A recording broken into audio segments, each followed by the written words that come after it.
Queen Elizabeth II's visits to former British colonies in Africa during her reign, including stops in Ghana, Nigeria, and Kenya, have been subject to critical scrutiny as the continent continues to grapple with widespread poverty and underdevelopment.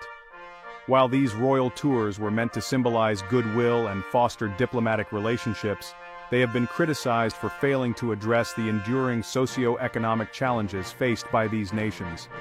Despite the pomp and ceremony of these visits, the underlying issues of colonial exploitation and economic disparity persist, raising questions about the effectiveness of such gestures in alleviating the deep-seated poverty that continues to affect large parts of Africa.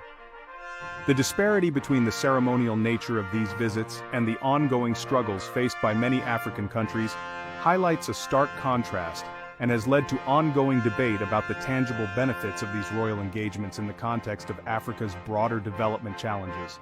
Here are some of the African countries she visited. Queen Elizabeth II's visits to South Africa. 1947. Visit context. Princess Elizabeth visited South Africa with her parents, King George VI and Queen Elizabeth, and her sister, Princess Margaret. Significance. This tour marked the royal family's effort to strengthen ties within the Commonwealth post-World War II. Key events. The royal family traveled extensively, visiting cities like Cape Town, Johannesburg, and Durban. Princess Elizabeth celebrated her 21st birthday during this trip and delivered a famous speech in Cape Town dedicating her life to the service of the Commonwealth. 1995 visit context. This visit was Queen Elizabeth II's first trip to South Africa since her accession to the throne in 1952. Political climate. The visit occurred shortly after the end of apartheid and the establishment of Nelson Mandela's presidency. Significance. The trip symbolized the strengthening of diplomatic relations between the United Kingdom and the newly democratic South Africa. Key events. Queen Elizabeth II addressed the South African Parliament. She paid tribute to Nelson Mandela and the country's transition to democracy. The visit included tours of major cities and cultural events. 1999, visit context. Queen Elizabeth II visited South Africa again as part of her efforts to reinforce the ties between the UK and Commonwealth nations. Political climate. Mandela was still president, and the visit underscored ongoing support for South Africa's democratic journey. Significance. The trip highlighted the continuous bond and cooperation between the two countries. Key events. Engagements with various political leaders and cultural events, emphasis on trade and economic cooperation, visits to key historical and cultural sites to acknowledge South Africa's heritage and progress. Impact of the visits. These visits were pivotal in reinforcing diplomatic relations between the United Kingdom and South Africa, showcasing the importance of the Commonwealth and acknowledging South Africa's historical and contemporary significance. The 1947 visit marked a prelude to the future Queen's long reign, while the 1995 and 1999 visits emphasized reconciliation and partnership in a new democratic era. Queen Elizabeth II's visits to Kenya, 1952. Visit context. Queen Elizabeth II visited Kenya in February 1952 as Princess Elizabeth, accompanied by her husband, Prince Philip, Duke of Edinburgh. Significance. This visit is historically significant as it marked the moment Princess Elizabeth became queen. She was at the Treetops Hotel in Aberdare National Park when she received the news of her father, King George VI's death. Key events. The royal couple embarked on a safari and stayed at various lodges and hotels. During their stay at the Treetops Hotel, the princess was informed about her father's passing, leading to her immediate return to the United Kingdom to assume the throne. Impact. This event marked a significant transition in British and Commonwealth history as Princess Elizabeth ascended to the throne during a royal tour in Kenya. 1983. Visit context. Queen Elizabeth II returned to Kenya in 1983, this time as the reigning monarch. Political climate. The visit took place during the presidency of Daniel Arap Moi. Significance. The visit was aimed at strengthening ties between the United Kingdom and Kenya, focusing on diplomatic, economic, and cultural exchanges. Key events. The Queen and Prince Philip were warmly received by President Moi and other dignitaries. The visit included official meetings, cultural events, and engagements with local communities. The Queen visited significant sites including Nairobi and Mombasa, and met with various Kenyan leaders and citizens.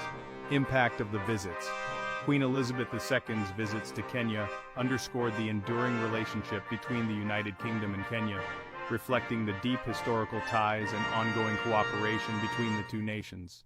The 1952 visit is particularly memorable for its historical significance, while the 1983 visit highlighted diplomatic and economic collaboration. Queen Elizabeth II's visits to Nigeria, 1956. Visit context. Queen Elizabeth II visited Nigeria from January 28 to February 16, 1956, accompanied by her husband, Prince Philip, Duke of Edinburgh. Political climate. This visit occurred during Nigeria's colonial period before its independence in 1960. Significance. The visit aimed to strengthen ties between the United Kingdom and Nigeria, which was then a British colony. It was also part of a broader effort to engage with the colonies and their peoples. Key events. Lagos. The Queen and Prince Philip arrived in Lagos, where they were welcomed by large crowds and Nigerian dignitaries. Kano. The visit included a significant stop in Kano, where the Queen attended a Durbar, a traditional African parade, organized in her honor, showcasing the rich cultural heritage of Nigeria. Ibadan and Enugu. Other notable stops included Ibadan and Enugu, where the Queen met with local leaders, visited schools, and engaged with the community. Economic and cultural engagement. The visit highlighted various development projects and cultural events, reinforcing the UK's influence and investment in the colony. 2003. Visit context. Queen Elizabeth II's second visit to Nigeria took place from December 3 to 6, 2003, as part of the Commonwealth Heads of Government meeting, CHAGM, held in Abuja. Political climate.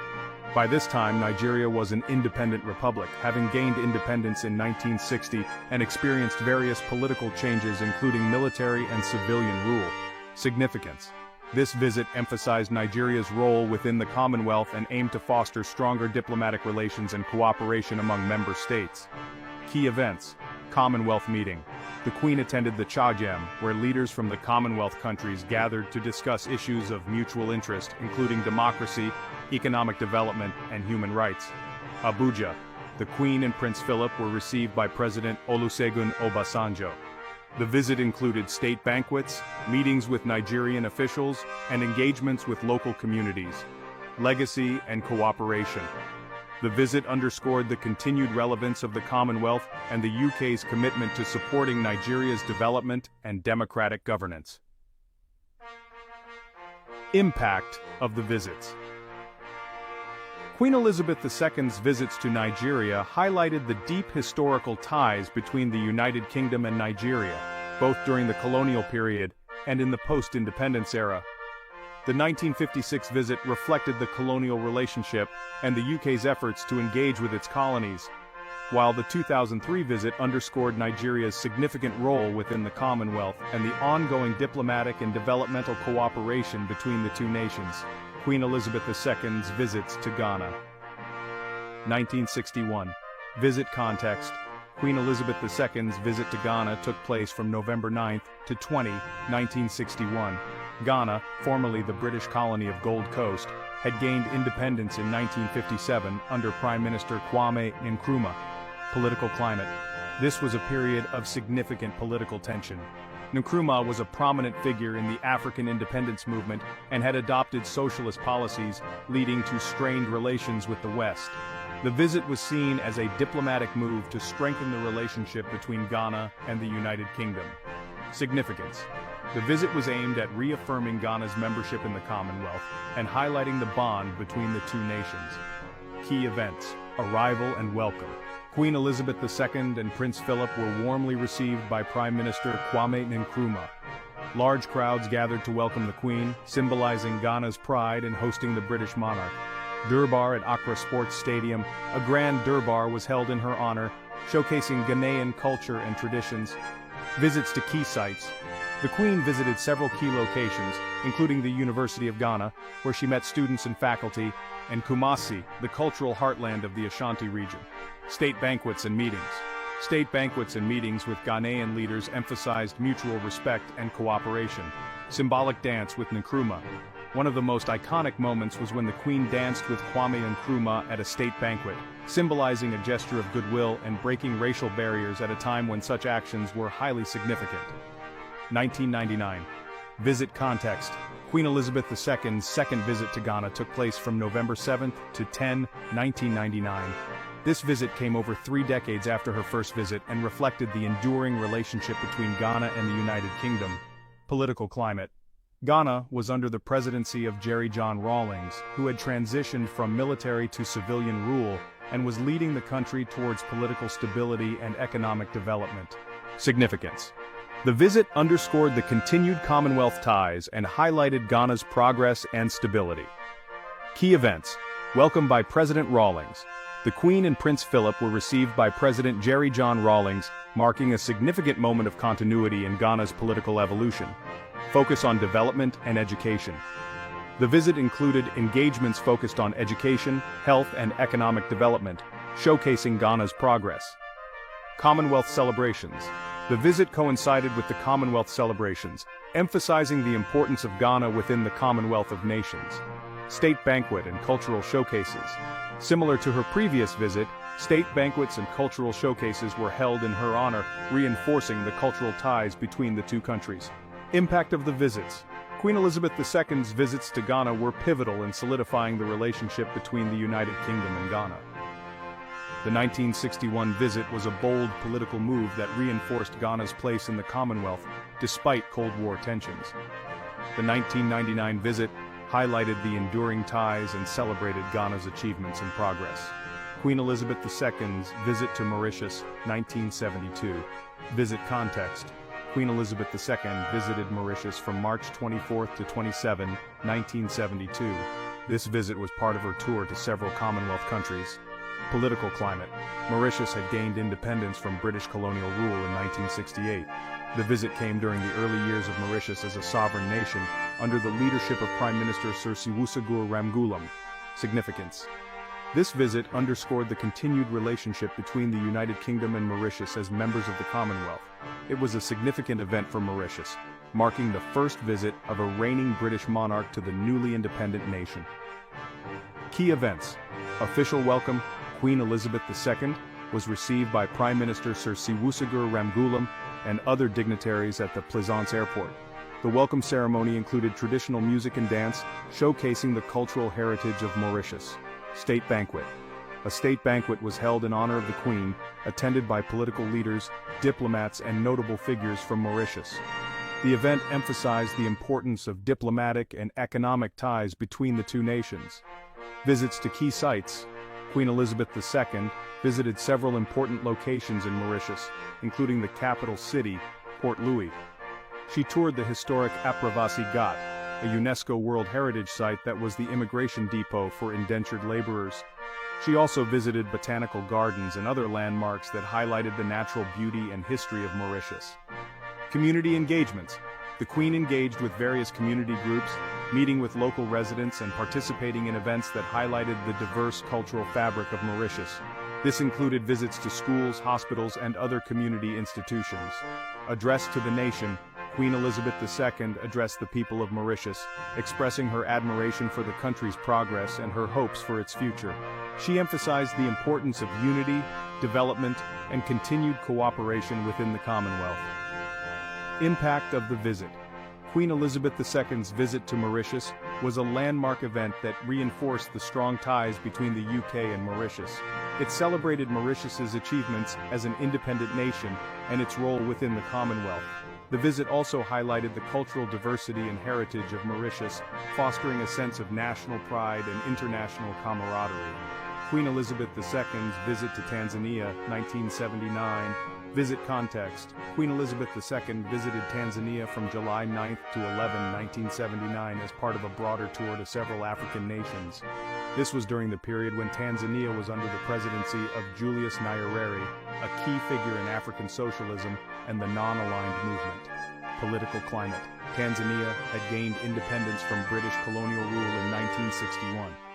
By the time of the Queen's visit, Tanzania had established itself as a republic and was an influential voice in African politics under Nyerere's leadership. Significance. The visit was significant as it demonstrated the strengthening of ties between the United Kingdom and Tanzania. Despite Tanzania's socialist stance and its alignment with non-Western powers during the Cold War. Key events. Official welcome. Queen Elizabeth II was warmly received by President Julius Nyerere at the Dar es Salaam International Airport. The ceremony included military honors and cultural performances reflecting the rich heritage of Tanzania. State banquet. A state banquet was hosted in honor of the Queen, where President Nyerere and Queen Elizabeth II exchanged speeches that emphasized mutual respect and the importance of bilateral relations. Visits to key sites. During her stay, Queen Elizabeth II visited several important sites in Tanzania. This included the University of Dar es Salaam, where she met with students and faculty, underscoring the importance of education and development. Community engagements. The Queen engaged with various community leaders and groups, highlighting Tanzania's efforts in social and economic development. She visited health and educational facilities, showcasing the progress made in these sectors. Address to the nation. Queen Elizabeth II addressed the nation, commending Tanzania's achievements and expressing hope for continued cooperation and development within the Commonwealth framework. Impact of the visit. Queen Elizabeth II's visit to Tanzania was a notable event that highlighted the enduring relationship between the UK and Tanzania. It provided an opportunity to celebrate the cultural and developmental strides made by Tanzania, while reinforcing the bonds within the Commonwealth. The visit also showcased the respect and mutual admiration between Queen Elizabeth II and President Julius Nyerere, symbolizing a bridge between different political ideologies and fostering a spirit of cooperation. Queen Elizabeth II's visit to Uganda, 2007. Visit context. Queen Elizabeth II visited Uganda from November 21 to 24, 2007. This visit was primarily to attend the Commonwealth Heads of Government meeting, CHAGM, held in Kampala. Political climate. Uganda, under the leadership of President Yoweri Museveni since 1986, was in a period of relative stability. The country was emerging from years of conflict and was working on economic recovery and development. Significance. The visit marked Queen Elizabeth II's first trip to Uganda and underscored Uganda's role in the Commonwealth. Key events. Commonwealth Heads of Government meeting. The primary purpose of the visit was for the Queen to attend the CHAGM. This high-profile event brought together leaders from the 53-member Commonwealth nations to discuss global and Commonwealth issues. Welcome and reception. Queen Elizabeth II was officially welcomed by President Yoweri Museveni and First Lady Janet Museveni. The welcome ceremony included traditional dances and cultural displays showcasing Uganda's rich heritage. Visits to historical and cultural sites. The Queen visited various historical and cultural sites in Uganda, including the Kasubi Tombs, a UNESCO World Heritage Site, which is the burial ground for Buganda kings. This visit highlighted the importance of preserving cultural heritage. Address to Parliament. Queen Elizabeth II addressed the Ugandan Parliament, emphasizing the strong ties between Uganda and the United Kingdom, as well as the importance of the Commonwealth in promoting democracy, development, and international cooperation. State banquet. A state banquet was held in honor of the Queen, attended by dignitaries, politicians, and key figures from across the Commonwealth. This event was a significant social and diplomatic occasion. Community engagements. The Queen and Prince Philip also engaged with various community groups, including visits to educational and health institutions, underscoring their commitment to development and humanitarian causes. Impact of the visit. Queen Elizabeth II's visit to Uganda was a significant diplomatic event that highlighted Uganda's role in the Commonwealth and strengthened ties between the United Kingdom and Uganda. It showcased Uganda's cultural heritage, development progress, and commitment to the Commonwealth values of democracy and cooperation. These visits were often significant for strengthening diplomatic ties and celebrating milestones in the host country's histories. For example, her visit to Ghana in 1961 included a famous dance with President Kwame Nkrumah. The Queen's engagements across the Commonwealth underscored the connection between the United Kingdom and its former colonies. As Africa continues to confront its challenges of poverty and underdevelopment, the time has come for the continent to move beyond its historical colonial influences and forge a path of self-determination and growth. The legacy of colonialism has left deep-seated issues, but Africa's future should be shaped by its own strategies and solutions. The enduring presence of colonial attitudes and dependencies has often overshadowed the continent's potential for self-reliance and innovation. It is imperative for African nations to assert their sovereignty and leverage their rich resources, diverse cultures, and emerging economies to drive their development. By focusing on homegrown solutions and regional cooperation, Africa can overcome the remnants of its colonial past and build a future defined by its own aspirations and achievements. The journey towards this new era demands not only breaking away from old dependencies, but also investing in sustainable growth, governance, and unity across the continent. Thank you, and subscribe and comments.